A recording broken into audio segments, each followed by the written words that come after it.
Welcome to DC News Now at noon. I'm Mark Hall. And I'm Tosin Fakile. And I'm meteorologist Damon Matson. It is Wednesday. I guess we're officially over the hump. And, you know, Damon, I know you have a very important job to do, but I've been looking forward to Wednesday since Sunday night. And you know the reason why? Because we're going to hit 7-0 today, right? Are we really? We're working on that down the line, but I mean, how's everybody feeling? I know in the news world, Election Day is a big one. So you guys all good? You guys all good? Look, man, it was a long night for a lot of people, especially on the Virginia side. And you know, we were talking yesterday that you know, the weather was going to have an impact on the turnout, and there's one of the highest in-person voter turnouts in Virginia in decades. And so, you know, the weather was very cooperating, and it had an impact last night in the Commonwealth. So, or yesterday, and then, you know, when the polls ended. So, weather was certainly a big impact. You know, Tosin Fakile is here. I feel rude. Yeah, she's with us for the first time. She's with us for the very first time. Tosin, welcome to DC News Now at noon, the new edition. I like this new edition. It's really fun. I've missed being around you and Damon, so I feel like I'm back home.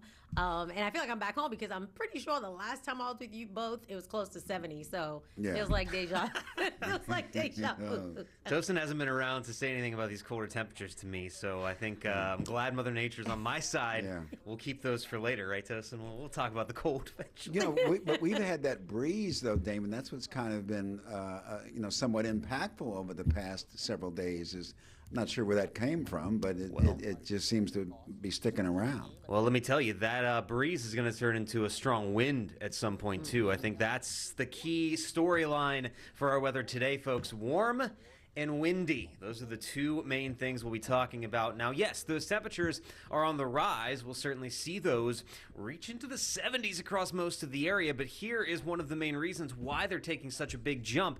We are seeing those wind speeds increase pretty rapidly out there now that we are entering into the early afternoon, and there you see where the winds are coming from as well. Mostly out of the south-southwest. We're seeing steady wind speeds of around 10, even 20 miles per hour, and we will not stop seeing those wind speeds increase as we move forward the next couple of hours. There's the gusts even reaching close to 30 miles per hour in places like Waldorf, Kaiser already, and the rest of the DMV will experience at least 30 mile per hour gusts as we roll on into the latter portions of the day. Now, there you have it. That will peak our temperatures in the lower to middle 70s. It will be quite windy, though, as you try to enjoy some of the warmth that we do have out there for the rest of the day. And then it's later this evening, going into tonight, that we are going to see a cold front sweep through and really bring a burst of even stronger winds, enough so that there could be 50 mile per hour gusts along the ridge tops of western Maryland, West Virginia, and the Blue Ridge, enough that we need a wind advisory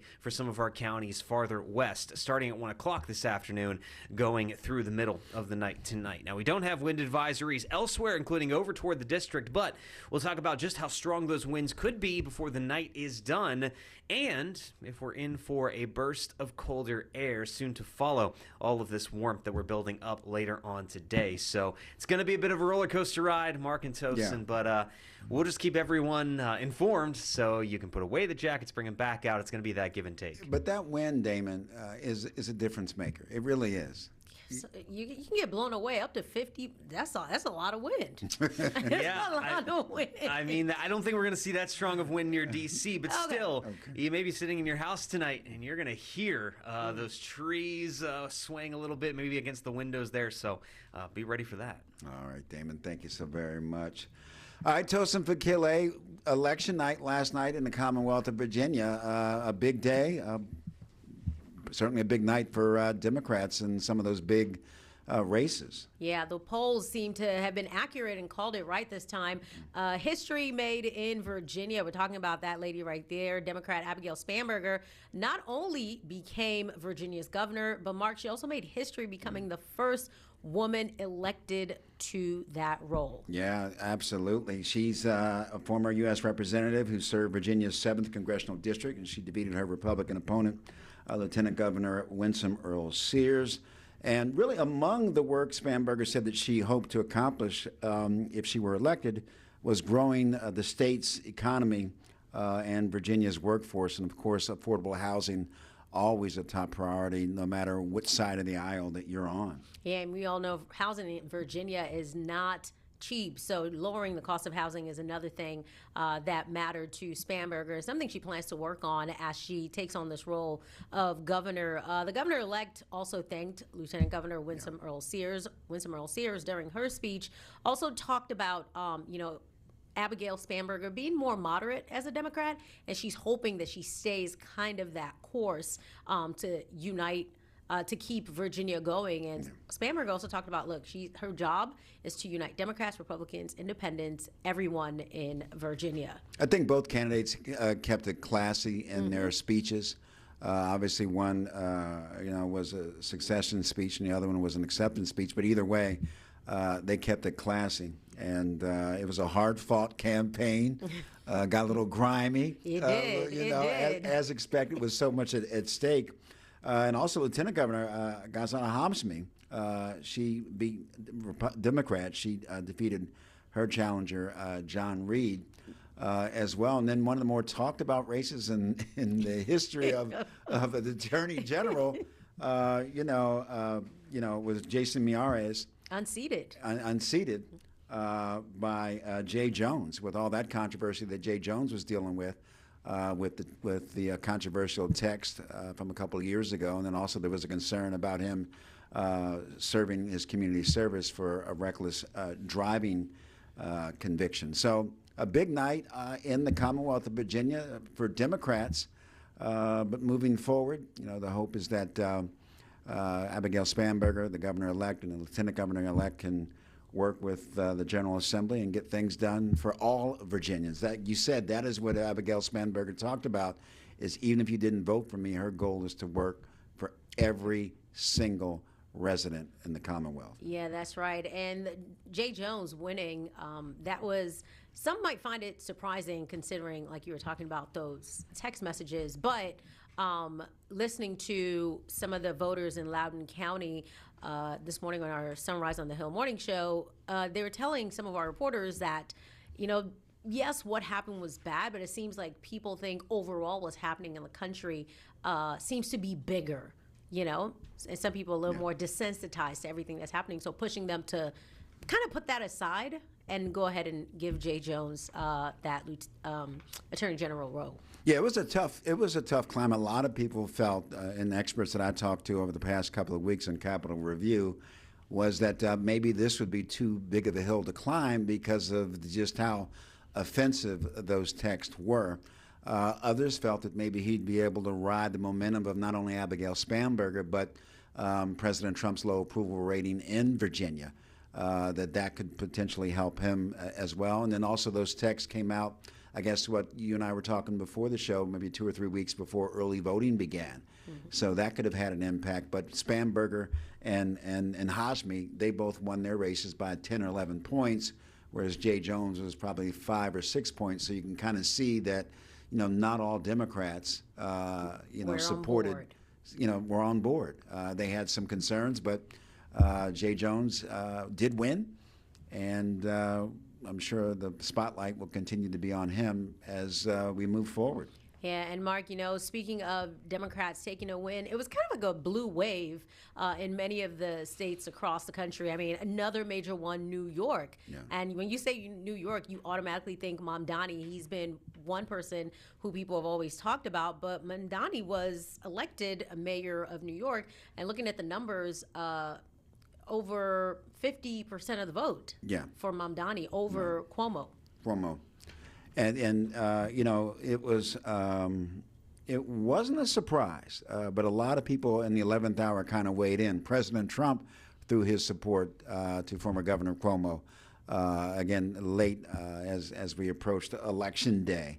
But we're going to see how this plays out, because Mamdani last night in his acceptance speech, had direct messages for President Trump. Yeah, I believe he told him to turn up the volume. Right.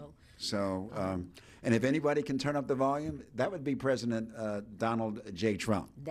He has his own volume button as well, and it tends to be pretty doggone loud. So the president definitely not afraid to No. turn up the volume. no, not at all. Not this president. So that'll be an interesting dynamic as things move forward. It could signal trouble for Republicans, Mark, heading into the midterms next year with this. Prop 50 passed in California. Jersey went blue with their governor as well. So Yeah. And there's always the issue of redistricting and all that type stuff. So a lot, a lot can happen between now and next year, and more than likely it's going to happen. But for right now, I think Democrats are celebrating what they would consider to be a successful night. Yeah, that's absolutely correct. I think I agree with you on that. But right now, the government shutdown, we've now surpassed the previous record, Tosin, for the longest shutdown. We're now, at day 36? 36. And the previous record, of course, was back in 2018, 2019. President Trump was in office at that time. That was 35 days. Right now, of course, the government shutdown, it continues to be a concern, especially for those who are not getting paid. Yeah. President Trump negotiated with Democrats over, their demands to I guess, salvage the expiring health insurance subsidies until they agree to, I guess, reopen the government. That's really the issue right now, Tosin, is that Democrats will not budge until Republicans, put in the spending plan to make sure that that those who have that Affordable Care Act coverage, that their premiums do not explode. And of course, now people are starting to see their premiums are getting even more expensive. And Republicans say, look, let's get a spending plan in place. And then after we get the spending plan in place, we will negotiate with these subsidies. So that still continues to be the sticking point. Back in 2018, 2019, the concern was who was going to fund, the border wall, the Mexico-U.S. border wall. And then, correct me if I'm wrong, one of the biggest things that really ended this shutdown back in 2018 and 2019 was the TSA concerns. Yeah, it was. At airports. You remember that, right? I remember that, definitely. It was such a huge deal, and it was at that point that when aviation folks were like, all right, we can't do this anymore because the skies are becoming dangerous. And that was what pushed the end of that particular shutdown. And we're facing the same thing again. I mean, flight delays, long lines at TSA lines, and air traffic controllers not showing up to work, calling in sick. Obviously, they're feeling the pinch of missed paychecks. I mean, who wouldn't? So, if you remember, Transportation Secretary Sean Duffy predicted there could be chaos in the sky next week if air traffic controllers miss another paycheck. And Mark, you and I both know timing for that is not the best because we are about 3 weeks away from Thanksgiving. Right. And Thanksgiving travel, that could begin in as early as a week or a week and a half. So an end to the shutdown is preferred sooner rather than later.